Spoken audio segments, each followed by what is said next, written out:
Salute.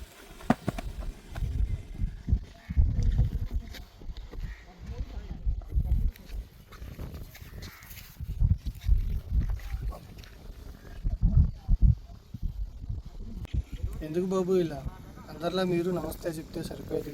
ఇప్పుడున్న వాళ్ళందరూ కొత్తగా జాయిన్ అయిన వాళ్ళు. నేను మాత్రం మీ అబ్బాయితో కలిసి పనిచేశాను. పర్లేదు బాబు, మేమేం బాధపడం. ఏ విషయమైనా ధైర్యంగా చెప్పండి. మీరు కాదు, నేను ఏడవకుండా ఉండాలి కదా. ఆనాడు పాకిస్తాన్తో యుద్ధం జరుగుతుంది. మా దగ్గర ఆయుధాలు కూడా అయిపోవడంతో నేను డిశ్చార్జ్ తీసుకోవడానికి ముందుకు వెళ్ళాను. అప్పుడు మీ కొడుకు నన్ను వెనక్కి లాగి, నీకేమైనా పిచ్చా, నీకు ఇద్దరు పిల్లలు ఉన్నారని మీ కొడుకు నేను డిశ్చార్జ్ తీసుకుంటానికి ముందుకు వెళ్ళాను. ఒక పక్క తుటాలు దిగుతున్నా సరే లెక్క చేయకుండా 13 మంది శత్రువులను చంపి అతను చనిపోయాడు. అతన్ని చివరగా పట్టుకున్నది నేను. నా చేతుల్లో ప్రాణాలు విడిచిపెట్టాను. అప్పటికే తన శరీరంలో 42 తుపాకీలు పాకిస్తాన్లో